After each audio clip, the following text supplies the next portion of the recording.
All right, this is starting a look at the rise of the Cold War. The Cold War is referred to as the period of time from 1945 to really, we're going to say the early 1990s, that there is this period of tension between the United States and the Soviet Union. We both want to be the world superpower. We're both contending to be the top world superpower. Neither one of us trust each other. And it's a time period in which there is lots of fear that that one country is going to attack the other one, and we're going to end up in massive nuclear war. So we're going to look at why that occurs. And we're going to start with a look at why that occurs with just basic differences between the United States and the Soviet Union. And a lot of it starts off really as everybody wants to rule the world. And we can't both be the number one power. So there's just the set of competition that comes up like that. The Soviet Union is mad at the United States because we did not recognize the Soviet Union when they first formed following World War I. We did not, Stalin didn't believe that we helped them out fast enough during the Battle of Stalingrad when they had asked for the Allies to distract. Stalin accuses us during cash and carry and our Lend-Lease policy of not helping them out or really being reluctant to sell them weapons. He's a little perturbed at how the Yalta Conference turned out. And then he believes that we withheld information from them with regards to the atomic bomb, and they're determined to get that on their own. And again, Stalin wants to be the number one power in the world. So that's why he's mad at the United States. And also they think communism is better than democracy. So the United States is mad at the Soviet Union in that we hate communism, and we think it's the exact opposite of the United States, that it is everything with which we are against. Truman and Stalin do not sort of have that camaraderie that Stalin and FDR had. We are mad at the Soviet Union for saying that they were going to help us out during World War II in the Pacific, and they really didn't follow up with that. Stalin doesn't keep his word with regards to allowing free and fair elections within those countries that are in Eastern Europe. We see Stalin as continuing to spread communism, and we think that's a horrible thing. So those are kind of on a surface value while we are mad at each other. And on this slide, you can see very basic reasons for not liking the other country. The United Nations was first conceived in the Atlantic Charter. It is not the League of Nations. The League of Nations ends once it becomes unclear to prevent, it can't stop World War II. The United Nations is created June 26, 1945. 50 nations join. Their headquarters are located in New York City in New York. Their goal is to promote and maintain peace around the world.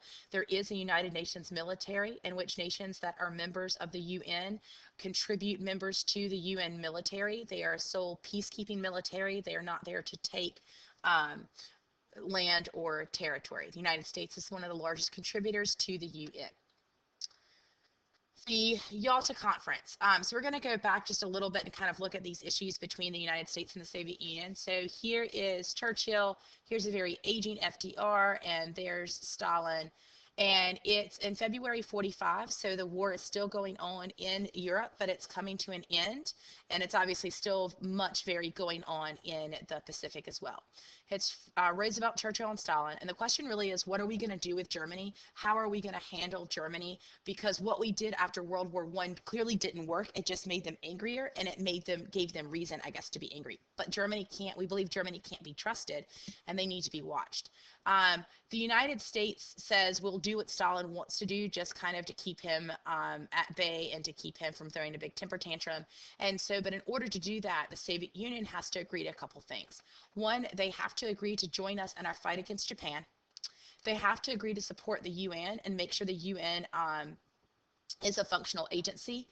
And they have to allow free and fair elections in Poland and in Eastern Europe, because we realize that the Soviet Union is going to try to bring those nations into the USSR. And Stalin agrees to all of those things. But remember, just because you agree to something doesn't mean you necessarily do it. So the Potsdam Conference happens in July of 45. The war is still going on in the Pacific. It is not going on in Europe. FDR has died. He died in April of 45. Truman's taken over. Churchill is no longer the prime minister of Great Britain. It's a man named Clement Attlee. Stalin's still there. And so it's sort of like you don't have the original gang. It's the remix. And sometimes the remix isn't as good as the original. So the Soviet Union had not kept their promises that they made at Yalta. They had not allowed free and fair elections in Poland and Eastern Europe, and it was pretty clear that they were determined to spread communism, so we're a little ticked off about that. They have not jumped in to help us in the war in the Pacific as they promised, so we're mad about that. The Soviet Union wants Germany to pay money to fix damages caused during the war, and Truman objects because Germany doesn't have the money with which to do that. And he said, if we do that, we're going to ultimately end up in a World War III. That's not going to happen. We required them to do that during following in the Treaty of Versailles, and that launched the world into eventually a major depression because of the connections of international economics. That's not what's going to happen. But eventually what was decided is the concept that Germany really can't exist as a whole Germany, and it would be better to divide it in two, or actually divide it in four. And this is where things get super complicated. So originally the plan was this. We were going to divide Germany into four parts. The US was going to have a part. Great Britain, ooh, that's supposed to be G. Great Britain was going to have a part. France was going to have a part. And the Soviet Union was going to have a part. Well, that's supposed to be part. Then it became clear that that's not going to work because one of these things is not like the other one. One of these things does not belong. And it became clear that this wasn't a very good idea. So the decision was made to, rather than split it into four parts, split it into two parts.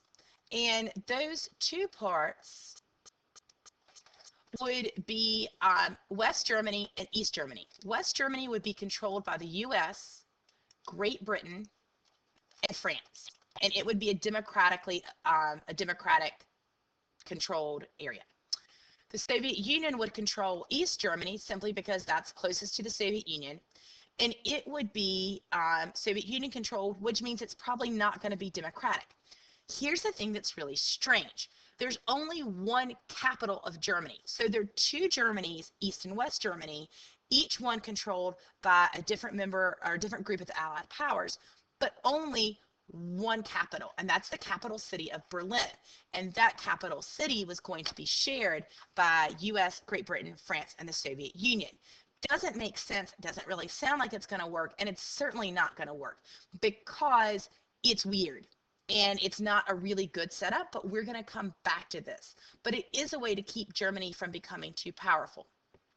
So later on, it's determined that the city of Berlin is going to be divided in half as well. And that's not half, but you get what I mean. East Berlin is going to be controlled by the Soviet Union, and West Berlin would be controlled by the other Allied forces. At this point, if you're familiar with the Berlin Wall, that hasn't been built yet. That doesn't come up until the 60s.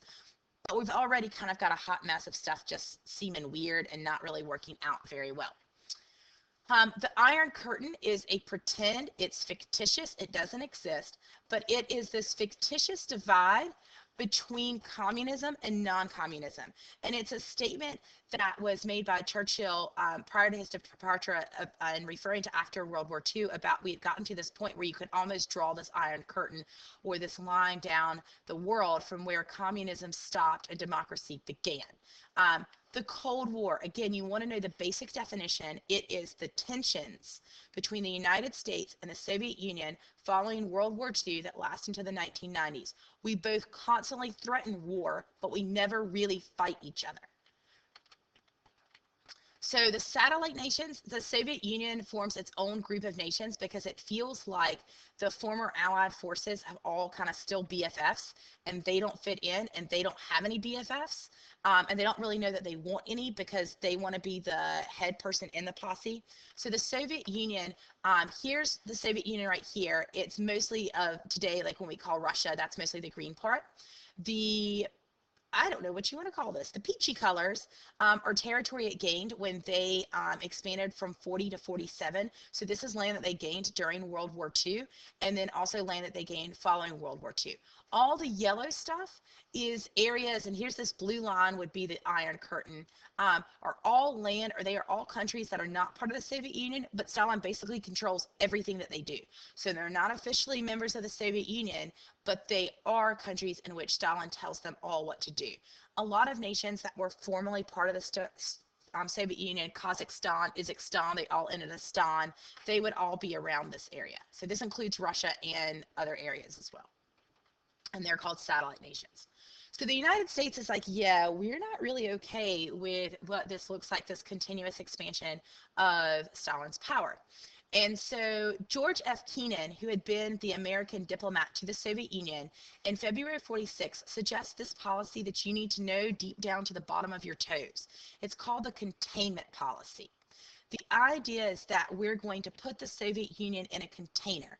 We are going to prevent or contain the spread of communism, because in our eyes, that is the worst thing that could happen. We have this fear that communism is going to spread across the globe, and the United States will be the standalone democracy against communism, and then ultimately we might fall. We are afraid that communists are everywhere trying to take down the free world.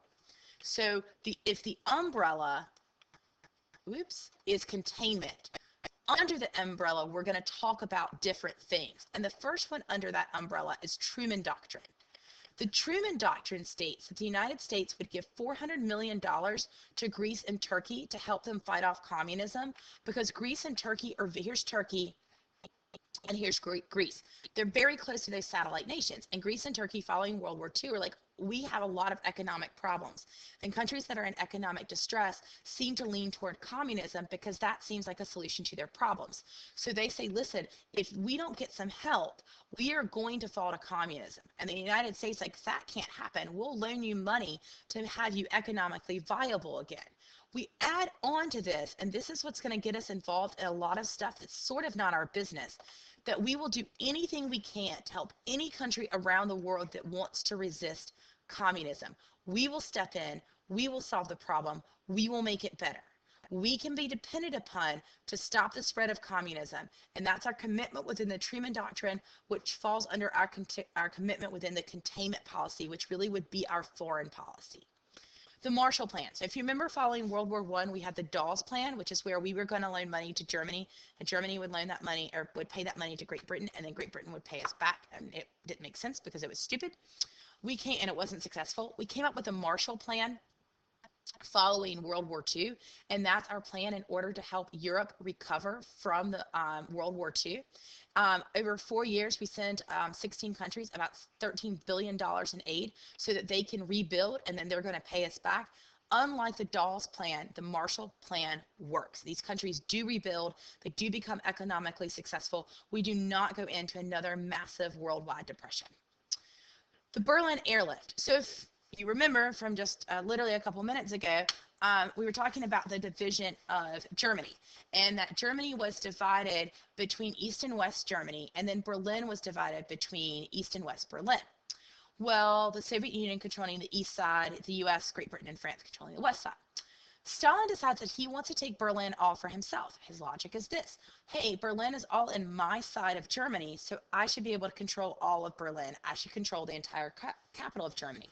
Well, we felt like if that happened, that would mean that he would then try to take over all of Germany, and he would have too much access to major German politics, and we aren't down with that. So we're like, no, Stalin, we're going to keep it split. It seems kind of stupid, but we're going to keep it split anyway. That's not how things are going to go.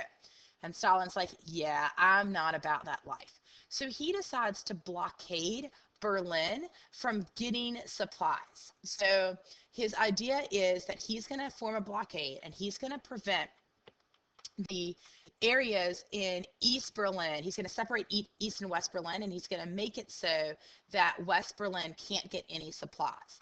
And he's like, listen, you're not going to be able to drive in. You're not going to be able to take a boat in. You can't take a railroad. I gotcha. I'm going to starve them into submission, and when West Berlin hasn't received any food and they have no medical supplies and they're on their knees, you will give me West Berlin. What he forgot was technology sort of advanced, And that's fine. You can blockade them all we want. This picture is upside down, I realize that. And we begin flying supplies into West Berlin, which makes his blockade sort of stupid. And so it's called the Berlin airlift. It's when we're flying supplies into West Berlin to get Stalin to drop the blockade because it becomes pointless. He starts in 48 and it ends in May of 49. That just makes Stalin even mad at the United States because we foiled his plans once again. So NATO stands for North Atlantic Treaty Organization. It is still in existence.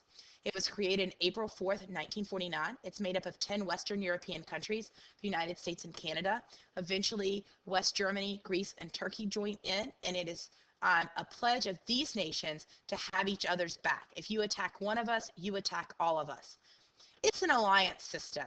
What do we know about alliance systems? Well, they've caused wars, and they've caused world wars, and they're probably not all they're cracked up to be. But so far, NATO has withstood it. We haven't gone into a world war. We've actually tried to keep the peace more than we've tried to fight each other. And at this point, the Cold War has really begun because both sides, the Soviet Union will have an answer to this, are really divvying up. And it is an us against them. You're either with us or against us. You're either in the Cool Kids Club or you're not in the Cool Kids Club. So here you have the dark blue with NATO, and then the United States is over here. And here you have the Soviet Union with their satellite nations, but they're going to form another club of their own in response to NATO. And so what we have really right now is division. People that were friends in World War II, we are not friends anymore, and that's not always a good thing. And here ends our discussion on the beginnings of the Cold War.